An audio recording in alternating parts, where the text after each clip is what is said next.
오늘 함께 나누실 말씀은 시편 42편 1절에서 5절까지의 말씀입니다. 시편 42편 1절에서 5절까지의 말씀입니다. 하나님이여, 사슴이 시냇물을 찾기에 갈급함같이 내 영혼이 주를 찾기에 갈급하나이다. 내 영혼이 하나님 곧 살아계시는 하나님을 갈망하나니 내가 어느 때에 나아가서 하나님의 얼굴을 배울까. 사람들이 종일 내게 하는 말이 내 하나님이 어디 있느냐 하오니 내 눈물이 주야로 내 음식이 되었도다. 내가 전에 성의를 지키는 무리와 동행하여 기쁨과 감사의 소리를 내며 그들을 하나님의 집으로 인도하였더니 이제 이 일을 기억하고 내 마음이 상하는도다. 내 영혼아, 내가 어찌하여 낙심하며 어찌하여 내 속에서 불안해하는가. 너는 하나님께 소망을 두라. 그가 나타나 도우심으로 말미암아 내가 여전히 찬송하리로다. 아멘. 오늘 방금 읽으신 말씀을 토대로 응답하시는 하나님을 소망하라라는 제목으로 성도님들과 함께 말씀을 나누고자 합니다. 우리가 가진 시편은 5권으로 나누어져 있습니다. 1편부터 41편까지 그리고 42편, 47편까지 이렇게 쭉쭉 나가면서 5권으로 나뉘어져 있습니다. 처음 권부터 네 번째 권까지는요, 시편 동일하게 여호와를 영원히 찬송할지어다라는 그 명령과 함께 1권부터 4권까지는 이렇게 동일하게 끝이 납니다. 특히 오늘 우리가 읽은 42편은요 43편과 함께 읽어야 하는데요, 이 42편과 43편은 이건의 시작이자 그리고 고라 자손의 시이기도 합니다. 이 고라 자손은요 성전에서 악사의 역할을 했었던 레위 지파의 한 가문입니다. 이것을 잘 기억하시면서 오늘 말씀을 좀 들으시면 좋을 것 같습니다. 오늘 우리가 읽은 시편 42편과 43편은 나뉘어져 있지만은 함께 한 묶음을 이루는 그런 시편입니다. 그래서 이 두 편의 시는요 하나의 시로 읽는 것이 가장 좋은 방법입니다. 이 시편의 내용은 가장 명확하게 잘 나타나 있는데요, 고난 중에도 변함없으신 하나님, 그 신실하신 하나님을 의지하겠다라는 이 고백을 이 시인은 이 42편과 43편을 통하여서 고백하고 있습니다. 이 고백을 하는 시인은 지금 평안한 줌에 이 고백을 하는 것이 아니라 고난과 절망 중에 이 고백을 하고 있다라는 것을 우리가 쉽게 알 수 있습니다. 시인은 고난으로 인하여서 도무지 빠져나올 수 없는 영적 침체 안에 서 있습니다. 그 침체된 마음이 시편 42편 5절과 11절 그리고 43편 5절에 잘 나타나 있습니다. 함께 읽어보면 좋겠는데요, 5절 함께 읽어보도록 하겠습니다. 시작. 내 영혼아, 내가 어찌하여 낙심하며 어찌하여 내 속에서 불안해하는가. 이 고백이 3번이나 반복됩니다. 고난으로 인하여서, 자신의 절망으로 인하여서, 내 마음 안에서 그 일어나는 영적인 갈등으로 인하여서 이 폭풍과 같은 그런 상황이 계속해서 이어지는 것입니다. 하나님을 믿는 믿음의 사람이지만은 하나님은 멀리 있는 것 같이 느껴지고 하나님의 응답도 도우심도 일어날 기미조차 느껴지지 않는 그런 상황 가운데에 이 시인이 빠져 있는 것입니다. 그러나 이 시인은 이 절망 속에서 포기하는 것이 아니라 이 행동을 시작합니다. 무슨 행동이냐면요, 자기 자신에게 말을 거는 것입니다. 내 영혼아 어찌하여 낙심하는가. 내 영혼아 어찌하여 낙심하는가. 내 영혼아 어찌하여 낙심하는가. 3번이나 반복해서 이렇게 자신에게 말을 거는 것입니다. 내 영혼아 어찌하여 낙심하는가라는 말이 3번이나 반복된다라는 것은 하나님께 그렇게 기도하였음에도 불구하고 그 기도의 응답이 들려지지 않았다라는 절망적인 상황을 더욱더 잘 나타내 주는 것 같습니다. 절망 가운데 시인은 하나님께 기도하였습니다. 하나님께 도움을 요청하였습니다. 하나님께 자비를 베풀어 달라고, 이 상황에서 나를 건져내 달라고 하나님께 기도합니다. 하지만 여전히 불안하고 여전히 낙심이 떠나지 않습니다. 이런 모습이 우리의 모습과 같은 것 같습니다. 우리는 연약하기 때문에 영적인 무기력함과 우울함과 싸울 때가 있습니다. 허우적거리면서 지금까지의 신앙으로 발버둥치며 버틸 때가 있습니다. 기도하고 간구하고 하나님을 붙들려 하지만 여전히 내 마음 가운데 깊은 곳에서는 불안과 낙심은 쉽게 가시지 않습니다. 그래서 우리는 이 시인이 무엇 때문에 그토록 불안해하고 절망해하며 좌절하는지, 무엇이 이렇게 시인을 무너지게 만들었는지 살펴보아야 합니다. 그 원인을 알아야 우리가 이 상황 가운데서 대처할 수 있기 때문입니다. 본문을 천천히 들여다보면은 그 원인을 세 가지로 정리해 볼 수 있습니다. 첫 번째는 눈앞에 펼쳐진 현실 때문에 시인은 절망합니다. 그가 처한 구체적인 상황이 무엇인지 명확하게 드러나 있지는 않습니다. 그러나 본문 속의 표현들을 통하여서 대략적으로 짐작할 수는 있습니다. 시인을 향하여서 사람들이 비방하고 시인이 살아가는 현실은 불의한 현실이며 원수들이 시인을 억압하는 상황 가운데 있다라고 시인은 표현하고 있습니다. 그래서 시인은 지금 현실 가운데에 밤낮으로 눈물을 흘리는 상황 가운데 있습니다. 이 눈물의 가장 큰 원인은 사람들이 끊임없이 시인을 비방하기 때문인 것 같습니다. 그것도 밤낮으로 내 하나님이 어디 있느냐라고 시인을 조롱합니다. 오늘날 우리를 향한 세상의 비방도 동일하지 않습니까? 너희가 믿는 하나님이 정말 살아계시다면 어째서 너희는 이 모양이냐? 어째서 너희 그리스도인들은 세상 사람들과 다를 바 없느냐? 여전히 세상은 시인이 사는 그때나 지금이나 그리스도인들을 향하여서, 하나님을 믿는 자들을 향하여서 내 하나님이 어디 있느냐라고 조롱하고 있습니다. 안타까운 것은 우리가 이 말을 너무나 많이 들어서 이 질책에 무감각해졌다라는 것입니다. 여전히 우리는 자신을 개혁하지 못하면서 자랑스럽게 나는 그리스도인입니다라고 이야기합니다. 삶의 현장에서는 여전히 세상의 가치관과 똑같이 돈을 쫓고 권력을 탐하고 자기 유익을 위하여서 수단과 방법을 가리지 않습니다. 우리는 세상의 조롱에 무감각해져서는 안 됩니다. 자신을 돌아보며 괴로워하여야 합니다. 심각하게 고민해야 합니다. 나는 왜 바뀌지 않는 것인가? 나는 하나님의 자녀라는 정체성을 부여받았음에도 불구하고 왜 여전히 죄의 종노릇 하고 살아가고 있는 것인가? 세상이 우리를 향해서 경종을 울리고 있는데 왜 나는 그것을 외면하고 있는가? 이 시대 죄악에 무감각해진 나를 보면서 우리는 시인과 같이 슬퍼해야 하는 것입니다. 저는 한국 교회가 위기다라는 말을 20년 전부터 들어왔습니다. 여전히 그런데 이 말은 지속되고 있습니다. 10년이면 강산이 바뀐다는데 2번이나 흘렀음에도 불구하고 어느 교회도 바뀌지 않습니다.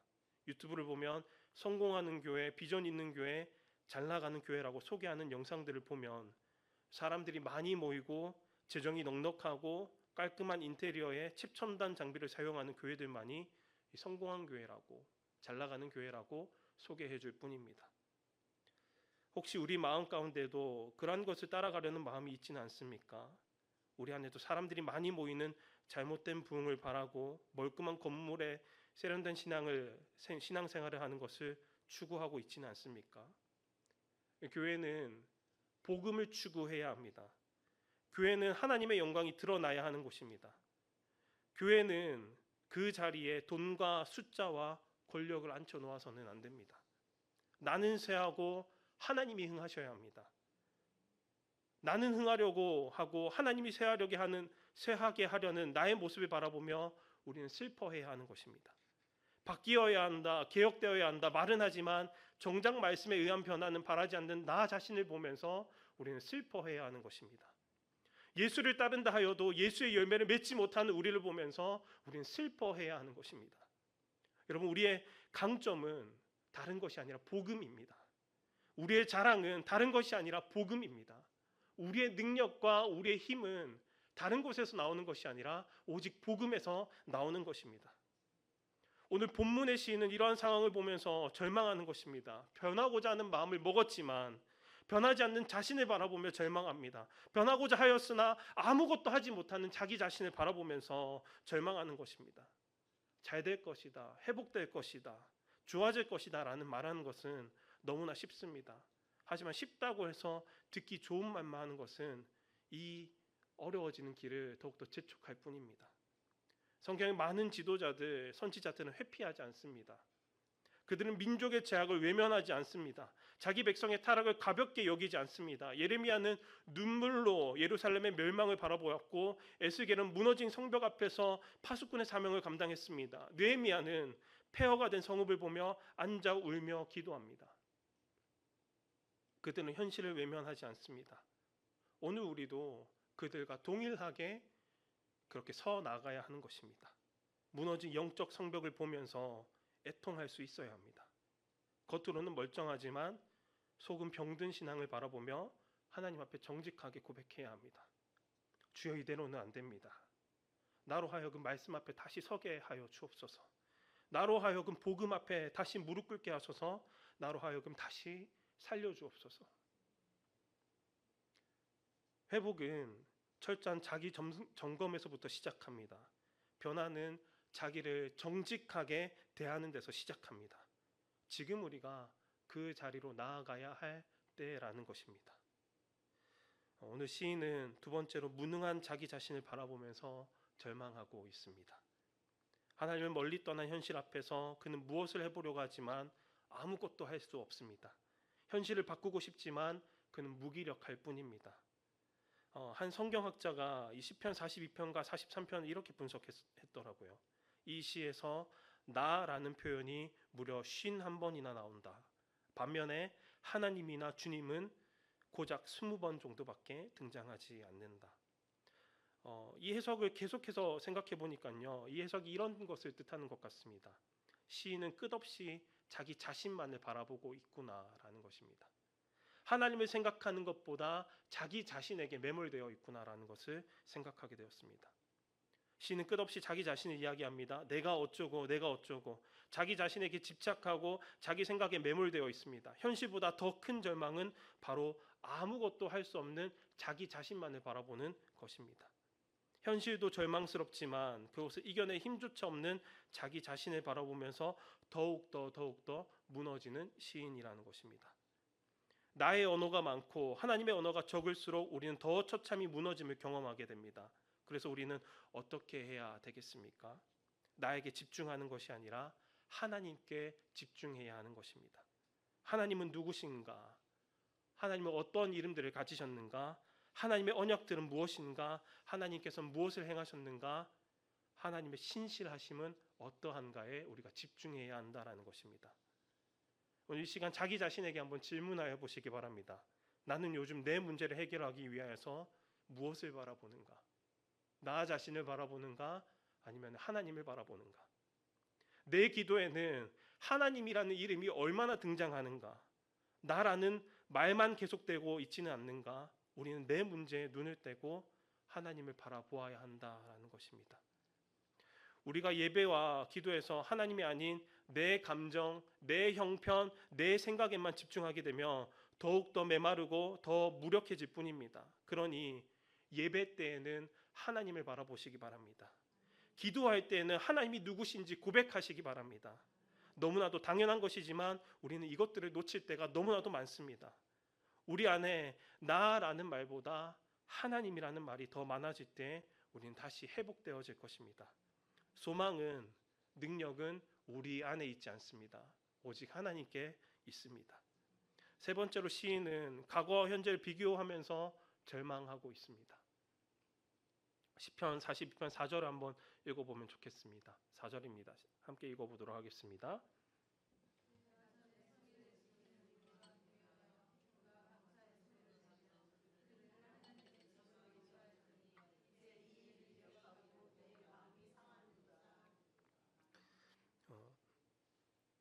시인은 지금 신앙이 무너져 있는 상황입니다.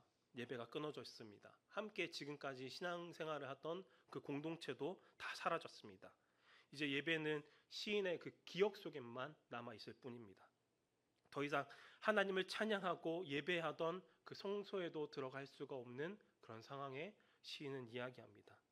자신의 이 무너진 신앙 앞에서, 회복할 수 없는 상황 앞에서 그는 절망합니다. 과거에 그 하나님을 예배했던 그 기억과 지금 현실을 비교하면서 절망하는 것입니다. 이런 시인의 상황에 우리도 동일하다라고 생각이 들더라고요. 주일 예배는 드리지만 기쁨이 없으며 말씀을 듣고 있지만 하나님의 규례와 율법과 하나님의 공의에는 관심이 없고 기도하고 있지만 하나님의 얼굴을 구하지 않는 그 모습이 혹시 우리의 모습이지는 않습니까? 그래서 우리는 자신을 점검해 보아야 합니다. 나는 정말 성소로 나아가 하나님을 뵙고 있는가? 내가 습관처럼 이 예배의 자리에 머물러 있지는 않는가? 하나님과 나의 관계가 어떤지 계속해서 신경 쓰셔야 합니다. 하나님을 향한 나의 마음이 어떠한지 우리는 계속해서 점검해 보아야 합니다. 내가 하나님과 동행하고 있는지 그저 적당히 신앙의 형태만 행하고 있는지 살펴보아야 합니다. 내가 하나님과 동행하지 않는다는 것이 발견되었다면 오늘 본문의 시인과 같이 괴로워할 줄 알아야 하는 것입니다. 성도 여러분, 내 신앙의 활력 징후를 계속해서 확인하시기 바랍니다. 이것을 확인하지 않으면 신앙이 죽어가고 있다는 이 사실조차 알지 못한 채 우리는 점점 더 죽어가게 될 것입니다. 겉으로는 신앙생활을 하고 있지만 속사람은 점점 생명 되신 하나님으로부터 멀어지는 것입니다. 기도는 줄고 말씀은 들리지 않으며 찬양은 입술만 움직이는 형식이 될 뿐입니다. 시인은 이 사실을 알고 괴로워하였습니다. 하나님과 단절 앞에서 시인은 울고 시인이 낭망하며 울고 하나님을 계속해서 부르짖기 시작합니다. 근데 그 하나님을 찾는 것이 그 표현이 너무나도 귀한 표현이더라고요. 사슴이 시냇물을 갈급하게 찾듯이 나 또한 하나님을 갈망합니다 라는 그 고백입니다. 오늘 본문의 1절 함께 읽어보면 좋겠습니다. 함께 읽어보겠습니다. 하나님이여 사슴이 시냇물을 찾기에 갈급함같이 내 영혼이 주를 찾기에 갈급하나이다. 단순히 이 표현은 갈증이 있다라는 그런 표현이 아닙니다. 생존을 위한 그런 갈망입니다. 헐떡이며 목숨을 걸며 시냇물을 찾아 헤매는 이 사슴의 모습이 우리의 모습이어야 한다라는 것입니다. 활동이 많아지는 번식기의 사슴은요 물을 자주 공급받아야 합니다. 그러나 물이 부족한 이 팔레스타인 지역에서는 이 물을 찾기란 쉽지 않습니다. 그래서 이리저리 갈급한 마음으로 사슴은 달립니다.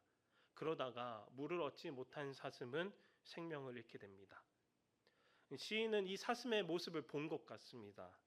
물을 마시지 못해 턱턱 쓰러지며 숨을 헐떡이다가 죽게 되는 사슴을 눈앞에서 목격하게 된 것입니다. 그 사슴을 보면서 이 시인 이런 생각하지 않았겠습니까? 이 사슴과 지금 내가 다를 게 무엇인가? 하나님이 없어서 턱턱 쓰러지는 자신을, 숨을 헐떡이며 있는 자신의 영적 상태를 보는 것입니다. 지금 내가 하나님을 만나지 않으면 이 사슴과 같이 죽겠구나. 오늘 우리도 그렇게 괴로워할 수 있기를 바랍니다. 하나님을 향한 갈망이 사라진 자신을 보고 가슴을 칠 수 있기를 바랍니다. 내 상태가 쓰러져 숨을 헐떡이며 점점 죽어가는 사슴과 같음을 바라볼 수 있기를 바랍니다. 그리고 낭망으로 끝나지 않길 바랍니다. 시인과 같이 눈을 들어 하나님을 바라보길 바랍니다. 포기하지 않고 하나님을 찾길 바랍니다. 낭망하던 시인이 어떻게 행동합니까? 그는 자기 자신에게 이렇게 말을 겁니다. 내 영혼아 내가 어찌하여 낭망하며 어찌하여 내 속에서 불안해하는가? 여러분 이 말은 감정에 휩쓸려서 그런 고백하는 것이 아닙니다. 자기 감정과 싸우는 고백입니다. 절망을 따라가지 않겠다라는 결단입니다. 시편 기자는 믿음의 싸움을 하고 있습니다. 그는 자신이 감정과 불안을 향하여서 외칩니다. 너는 지금 낙심할 시간이 아니다. 하나님을 바라보아라. 그리고 그는 반복해서 외칩니다. 너는 하나님께 소망을 들아 나는 그가 나타나 도우심으로 말미암아 내 하나님을 여전히 찬송하리로다. 시인은 지금 현실이 변하지 않아도 감정이 무너져도 하나님께 계속해서 소망을 두고자 발버둥 치고 있습니다. 우리 삶 속에서도 시편의 이 시인과 같이 낭망할 때도 있습니다. 현실을 보고 절망할 때도 있습니다. 나의 무능함에 좌절할 때도 있습니다. 과거와 현재를 비교하면서 눈물 흘릴 때도 있습니다. 그러나 우리가 기억해야 할 것은 낭망의 자리에서 드러나는 것은 하나님을 향한 갈망이어야 한다라는 것입니다. 우리가 계속해서 갈망이 깊어져야 한다라는 것입니다. 우리는 살아계신 하나님을 더욱더 간절히 붙잡아야 한다라는 것입니다. 그러므로 우리가 좌절과 낭망하는 것이 끝이 아닙니다. 낭망은 믿음으로 향하는 문이 된다라는 것을 기억하고 낭망 가운데서 하나님을 붙잡는 것을 포기하지 않아야 한다는 것입니다. 기억하십시오. 하나님은 우리가 하나님을 찾으면 우리를 만나 주시겠다라고 약속하셨습니다. 우리가 낭만 가운데에 하나님을 부를 때에 하나님은 우리를 만나 주시겠다라고 약속하셨습니다. 여러 가지 말씀으로 성도님들과 함께 그 믿음을 좀 굳건히 하였으면 좋겠습니다. 예레미야 29장 13절입니다. 함께 읽어보도록 하겠습니다. 너희가 온 마음으로 나를 구하면 나를 찾을 것이요 나를 만나리라. 역대하 15장 2절 하반절입니다. 너희가 만일 그를 찾으면 그가 너희와 만나게 되시려니와 너희가 만일 그를 버리면 그도 너희를 버리시리라.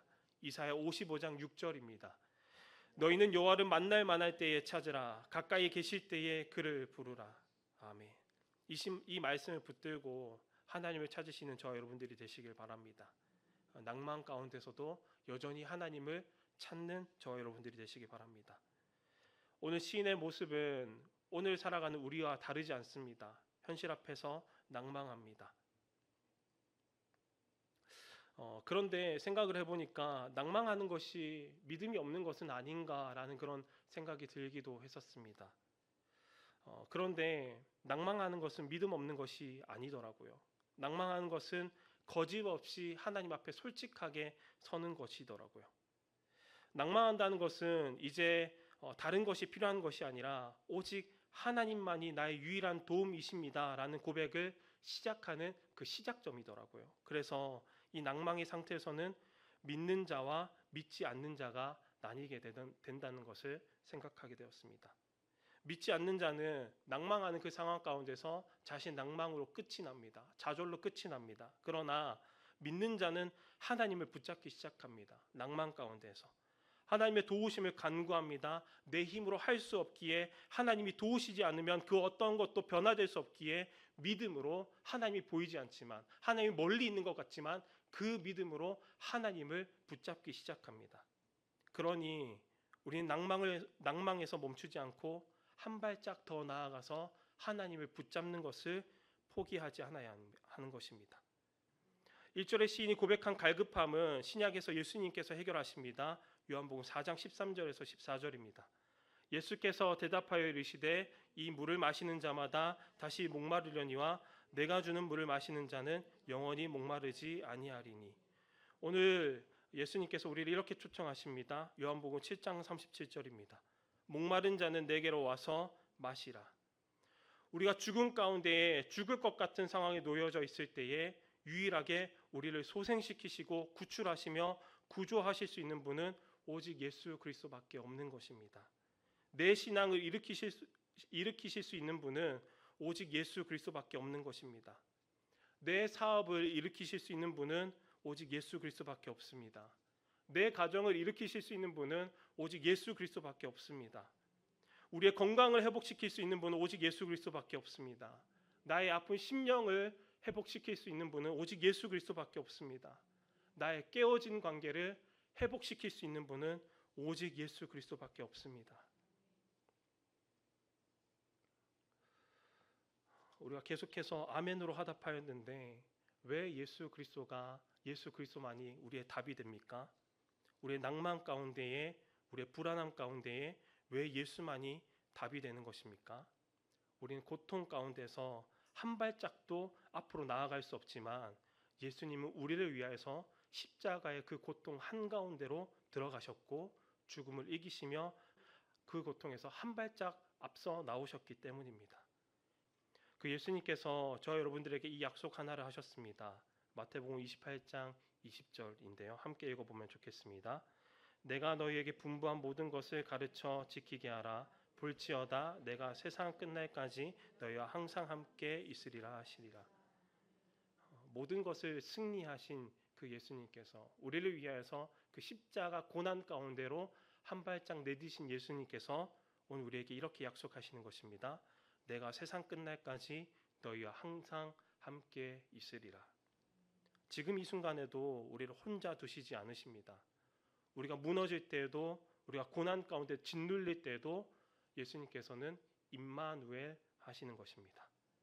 말씀을 마치고자 합니다. 시편 42편의 시인은 눈물로 밤을 지새우며 하나님 앞에 그리움과 분노와 낙심을 동시에 토해내고 있습니다. 그리고 진정으로 부응하기 위하여서, 진정으로 회복하기 위하여서 스스로 외칩니다. 내 영혼아 어찌하여 낙심하며 어찌하여 내 속에서 불안해하는가? 너는 하나님께 소망을 두라. 신이 오늘 본문에서 이 고백을 왜 3번씩이나 반복하는지 아십니까? 하나님은 오늘 우리가 계속되는 고난과 어려움과 절망 속에서 하나님 나를 구원해 주실 것입니까? 하나님 나의 문제를 해결해 주실 것입니까? 하나님 나를 회복시켜 주실 것입니까? 라는 반복되는 질문에 동일하게 대답하여 주실 것을 이 시인은 알고 있었기 때문입니다. 제가 유치부 사역을 한 2년간 했었는데요. 유치부 아이들의 그 공통점이 이것입니다. 4살에서 7살 되는 친구들이 반복해서 똑같은 질문을 한다라는 것입니다. 방금도 똑같은 대답을 들었음에도 불구하고 전도사님 이건 왜 그래요? 전도사님 이건 왜 그래요? 전도사님 이건 왜 그래요?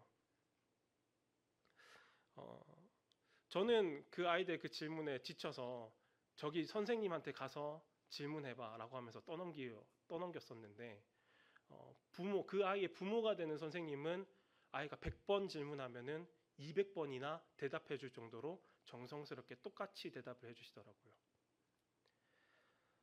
그 경험이 오늘 본문의 시인의 삶에 있었기 때문에 이 시인이 이렇게 자신의 마음을 다잡았던 것 같습니다. 하나님께서 내가 하나님 앞에 하나님 나를 구원해 주실 것입니까? 하나님 나의 문제를 해결해 주실 것입니까? 라는 이 반복되며 100번이나 질문을 한다면 하나님께서 동일하게 내가 너를 구원해 줄 거다. 내가 너의 문제를 해결해 줄 거다라고 동일하게 이야기해 주는 것을 경험하였기 때문에 신은 하나님을 신실하게 믿고 하나님 앞에 나아가는 것입니다. 새로운 의교회 성도 여러분, 돌아보면 하나님은 우리의 수많은 질문에 언제나 응답해 오셨습니다. 그리고 앞으로도 그렇게 우리에게 응답하여 주실 것입니다. 하나님은 여전히 우리의 요청에 피난처가 되어 주실 것이며 나의 힘이 되어 주실 것이며 환난 중에 만날 큰 도움이 되어 주실 것입니다. 그러니 우리도 그렇게 해야 합니다. 하나님을 바라라. 아직 끝난 것이 아니다. 하나님은 우리에게 응답하여 주실 것이다. 상황이 당장 바뀌지 않아도 우리는 하나님을 찬송할 수 있어야 합니다. 그러니 마음을 빼앗기지 마십시오. 더욱 하나님께 집중하시기 바랍니다. 지금 당장의 상황은 바뀌지 않았지만 내 하나님을 여전히 찬송하는 저와 여러분들이 되시기를 간절히 소망합니다.